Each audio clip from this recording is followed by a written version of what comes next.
For those of you who have been following my videos so far, you may have started to wonder, when exactly is she gonna get to Hobbiton? The answer is right now.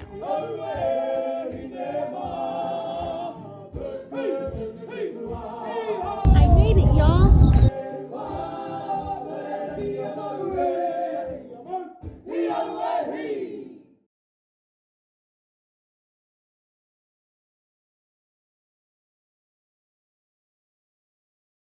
Welcome back to my channel, and thank you for joining me as I continue my very long but epic jaunt across New Zealand. I know I've mentioned in previous videos that I am a huge Lord of the Rings fan. The entire country was used in the filming of the Lord of the Rings production. So being able to explore this beautiful country, learn about their native culture, but also get to see these Lord of the Rings locations and props and sets was really cool. And one does not simply come to New Zealand without paying a visit to the Hobbiton film set. Well, I guess one could. I didn't intentionally leave my visit to Hobbiton toward the end of my itinerary. It was just kind of the way that my itinerary worked out with all the other things that I wanted to do. I kept meeting people all throughout my trip who were saying, you're definitely leaving the best of New Zealand for last. Hobbiton is like the best thing we've done here so far. I don't know if I agree with that. I started in South Island, and South Island was pretty spectacular. And I just spent 2 glorious days exploring the mysterious geothermal activity around Rotorua, which was also pretty spectacular. But I was definitely really looking forward to my visit to Hobbiton movie set. I'd heard all these wonderful things about it. I'd seen all the pictures of it. I literally dragged a Hobbit costume all the way to New Zealand just for this moment. Ever since my dad first read the Lord of the Rings books to me when I was a kid, I'd always wanted to be able to visit Hobbiton and Middle Earth. I didn't have any illusions that any of these places were real, so it was just kind of a daydream fantasy. However, Sir Peter Jackson, the folks at Weta Workshop, and the Alexander Sheep Farm have now made this dream a reality, allowing us to step through the page, through the screen of our televisions, and into the world of Hobbiton in the Shire. The Hobbiton film set is built on about 12 acres of land in the middle of the Alexander Sheep Farm, which is about 56 miles west of Rotorua. While Sir Peter Jackson and his crew were searching for the perfect Lord of the Rings locations across New Zealand, they had a very specific set of criteria. Hobbiton has to be this peaceful, idyllic place with these rolling green hills that had a natural lake. And they found that location in the Alexander Sheep Farm. Filmmakers are taught to leave their locations looking better than when they arrive. So when they were finished filming in this location, Hobbiton movie set was actually dismantled by the film crew. But that certainly didn't stop avid fans from traveling halfway across the world to visit this location, even if the only thing left for them to see were the stone steps that had once led to the door of Bag End. When Sir Peter Jackson returned to film the Hobbit trilogy, he decided to make Hobbiton a more permanent fixture to give all the tourists something to actually come visit other than a couple of stones in the side of a hill. The Alexander family, who owned the sheep farm, were totally on board, and thus the Hobbiton movie set as we know it today was born. Hobbiton movie set does have a visitor center and parking lot and offers tours that depart about every 10 minutes. And for those of us who aren't brave enough to drive in New Zealand, several Auckland-based tour companies offer day trips to Hobbiton and Waitomo Glowworm caves. A lot of the organized day tours that cover Hobbiton and the Waitomo Glowworm caves start in Auckland. However, a few of them offer the option of being picked up in Rotorua and ending in Auckland. I ended up booking with Flexi Tours New Zealand. They have offices based in Auckland as well as Rotorua. As of my visit in August of 2023, they were requiring a minimum of 4 passengers in order to run the tours.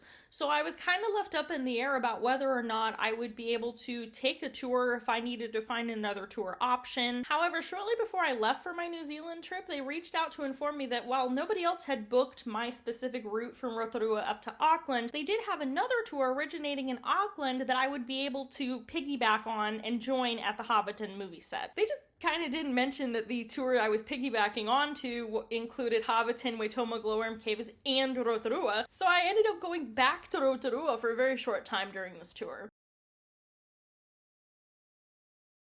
Bright and early that morning, I was picked up by a Flexi Tours associate who drove me about an hour outside Rotorua to the Hobbiton film set. I asked him at one point, you were living in the Rotorua area at the time, was anyone really aware of the filming and the significance of this?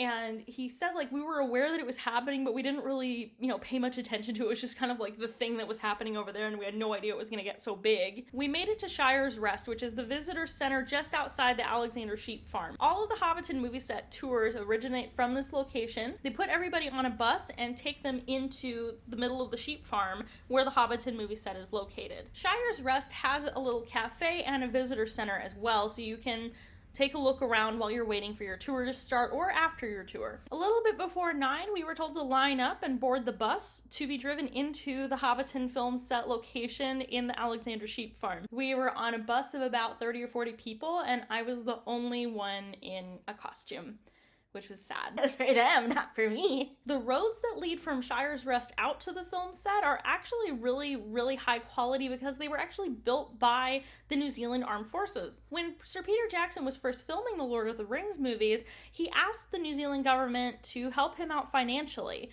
which they declined. However, while they wouldn't help him out financially, they would give him the use of the New Zealand Armed Forces. So the New Zealand Armed Forces are actually responsible for building roads out to the film locations, and they even appear in the movies as extras in a lot of the battle scenes. To the point where when actual extras were brought in for some of the battle sequences, Peter Jackson and the crew would complain about how the extras weren't as good at marching as the actual army people. Our tour guide at the Hobbiton movie set was a guy named Dan. He was a very enthusiastic young man. He was very excited to be there, very excited to show us around Hobbiton. And at the very beginning of this tour, as the bus is starting to take us down this road into the Alexander Sheep Farm, Dan got to the front of the bus and said, "All right, how many of you are here because you saw the movies?"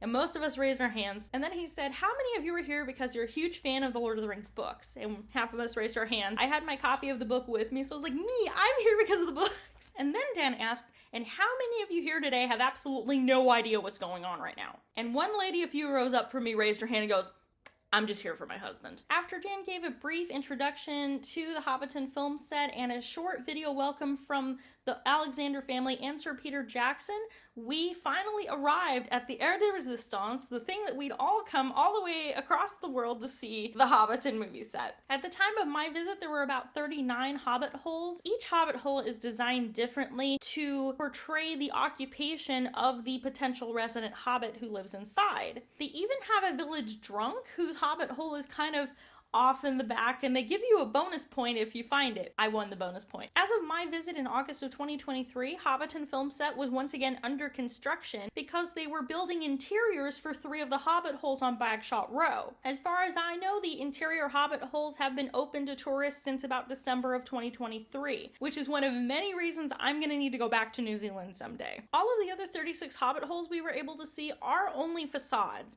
for outdoor exterior shots. Even though the Hobbit holes are facades, they all have a little shed just inside the door so that the actors could appear to be coming and going and give the illusion that these were actual full houses in the side of this hill. Any shots where you see hobbits in front of Hobbit holes, hobbits coming in and out of Hobbit holes, hobbits in their gardens, hobbits fishing, hobbits in Hobbiton, just wandering around, or the iconic shot of Gandalf with Frodo riding the cart full of fireworks down the dirt paths into the idyllic land of Hobbiton, all of the Hobbit children running over the green fields around the chimneys, and the party sequence, anything like that was filmed here. The interiors of Bag End were actually filmed at the Stone Street studio back in Wellington that I talked about earlier. The day that we visited Hobbiton was gloriously clear, sunny, almost warm. The rolling green hills of the Shire are just these electric green hills. The whole thing just looks so realistic that you almost kind of expect to see hobbits coming and going about their daily business. There were sadly no hobbits frolicking amid the Hobbit holes, unless you count the one American tourist in a costume. And at the very, very top of the hill, in a place of prominence where it should be, was Bag End. The Baggins family is a wealthy and influential family in the Hobbiton community, and as such, they have the largest Hobbit hole on the top of this giant hill. The only plant that wasn't natural to the Hobbiton film set is the giant tree on top of Bag End. The tree is actually constructed by Weta Workshop, and when they came back to film the Hobbit movies, they realized that the leaves were all the wrong color, so they had to lower people on cranes to individually paint all of the leaves the right color. From the top of the hill outside of Bag End, you have this panoramic view of the sheep farms and the land all around you. You're literally out in the middle of nowhere. You can't see the roads, you can't see any cities, you can't hear any road traffic for miles around. You're just in the middle of this idyllic place that just feels like you're truly in Middle Earth. It was just so overwhelmingly beautiful and so peaceful, and just like, I don't ever want to leave this place. If you can't already tell, this was one of the highlights of my trip.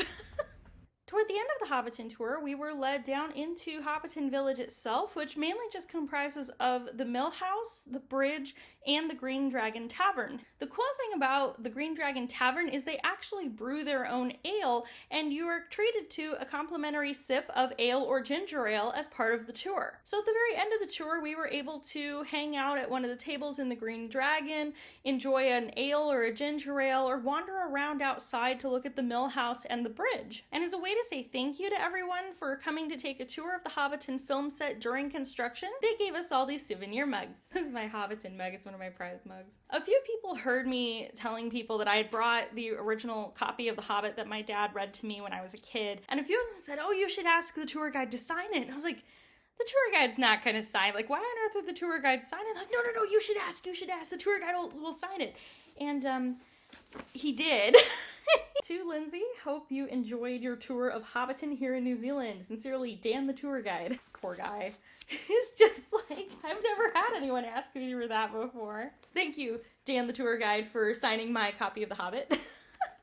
The Hobbiton film set exceeded my expectations and is one of the highlights of my trip. After our visit to Hobbiton, those of us on the tour with Flexi Tours were collected by another driver guide who took us back into Rotorua. Our driver guide took us to Lake Rotorua and showed us the government gardens and the historic spa, as well as paying a visit to another park to get some pictures with the bubbling hot springs and mud pools. After which we headed to Te Puia to enjoy their hangi lunch buffet. And up until this point, I still hadn't had a chance to change out of my Hobbit costume, so I'm sitting there in this restaurant overlooking these gorgeous hot springs and geysers and native New Zealand foliage, eating a traditional Maori lunch in a Hobbit costume. After lunch, we loaded back onto the van and had about a 2-hour drive to the Waitomo Glowworm caves. And at one of the rest stops during this long drive over to the Waitomo Glowworm caves, I was finally able to change out of my Hobbit costume. So by the time we arrived at the Waitomo Glowworm caves outside of Atorahanga,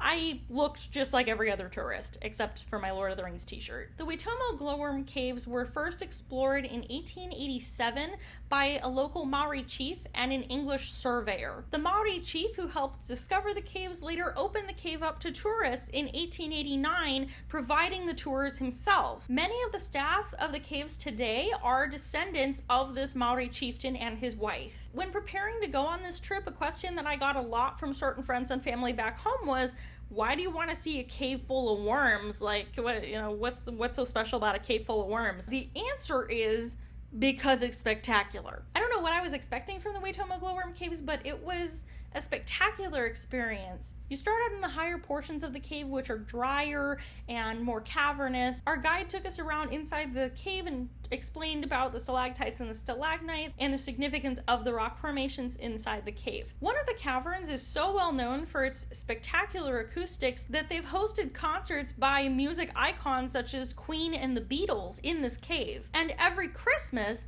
the locals will hold a Christmas caroling performance called Carols in the Cave in this cavern. At this point in the tour, our tour guide opened the floor up and said, if there are any singers or musicians that want to test out the acoustics, feel free, this is your chance. I'm not at all a professional singer or musician or anything like that, but like when offered the opportunity to sing in a cave in New Zealand, one does not pass that up. And nobody else really stepped up to try it out. So I sang the Misty Mountain song from the first Hobbit movie in the cathedral cavern in the Waitomo Glowworm caves. So to all the people who were on that tour, that was me. We then descended down the stairs to a lower cavern where there's still a lake down in the base of this cave. We were loaded into these small metal boats, and our guide skillfully guided our boats along this underground lake in these caverns. To avoid making as much noise as possible, they've strung these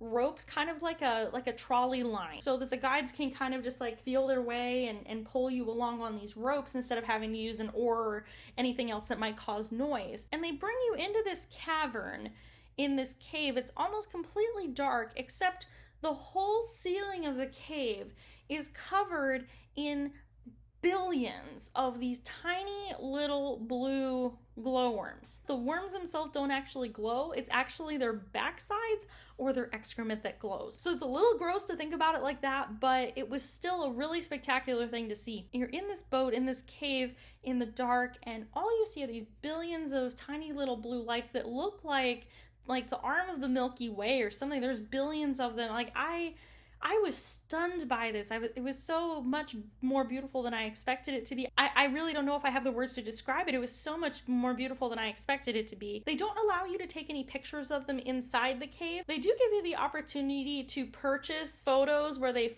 superimpose your image into images of the cave, but these pictures that they provide you really don't give the caves justice. If you're in New Zealand, anywhere near Auckland or the Waitomo area, I highly recommend doing the Waitomo Glowworm caves. It sounds kind of weird, but it is totally worth your time. The best way to do all of this, especially if you're not planning to rent a car while in New Zealand, is to take one of these tours that covers the Hobbiton film set and the Waitomo Glowworm caves. It is a long day trip, especially if you're round tripping from Auckland, but it is worth it. You get to see two really iconic New Zealand tourist attractions all in one day. And depending on which tour company you go with, you have the option to start in Rotorua and end in Auckland, or start in Auckland and end in Rotorua. So there are plenty of options for you to be able to see both of these places. They're both really spectacular places to visit, especially if this is your first and possibly only time visiting New Zealand. At the end of this tour, it was time for us to head up to Auckland to check into my last hotel on my New Zealand trip for the last part of my trip. I was really sad to be nearing the end of my trip, but I still had a few more adventures to be had, which I will get to in my next video. So that was my day trip to Hobbiton and the Waitomo Glowworm Caves. Both locations are spectacular. They both really exceeded my expectations. And if you have the opportunity to visit these locations on your next visit to the North Island of New Zealand, I highly recommend it. I definitely need to go retake the Hobbiton tour now that the interior Hobbit holes are available for tours. And I would love to return to the Waitomo Glowworm Caves and try out some of the other tracks that they have. Thank you again for watching. If you haven't had a chance to see my previous New Zealand videos, I'll add the links to those down in the description so you can go see my whole trip, and I hope to see you next time on the final part of my New Zealand trip. Okay, bye now.